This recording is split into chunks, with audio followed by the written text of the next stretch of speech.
Fade in. Camera starts with an aerial view of Snow Hill School. We see children entering the building with brand new backpacks and bright sneakers.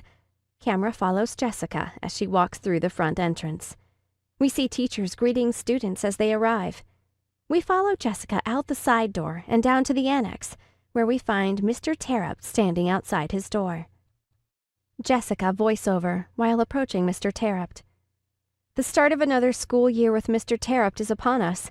I'm thinking about happy endings. Mr. Terupt and I both like them. I'm hoping for another one this year. Mr. Terupt. Hello, Miss Jessica. You look very nice. Jessica, with a slight bow. Thank you. You look handsome yourself. A proud Mr. Terupt smooths his tie and tips his head in appreciation. Jessica.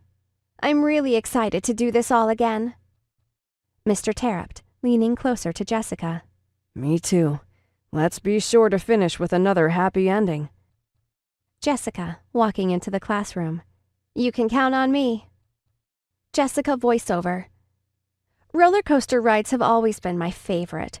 After all the ups and downs and twists and turns, I always get off them laughing and smiling. 5th grade was a bit of a roller coaster, but it was one that I don't need to go on again. I'm hoping for more of a merry-go-round with 6th grade. Fade out. Peter. Imagine being reminded of the worst thing you ever did, every single day for the rest of your whole entire life. I suppose people sentenced to life in prison might feel that way. I still thought about that day in the snow all the time, especially when I was with Mr. T. You know how when you see something different or unusual, it's hard not to stare? But after a while, you get used to it, and then you don't need to keep staring. Mr. T had a dent on the side of his head where they did the surgery. I used to stare at it all the time on those days when I was helping him, but eventually I got used to it. Getting used to it didn't mean it stopped reminding me of that snowball, though. I wasn't ever forgetting about that. In some ways, the start of school was no different from the summer.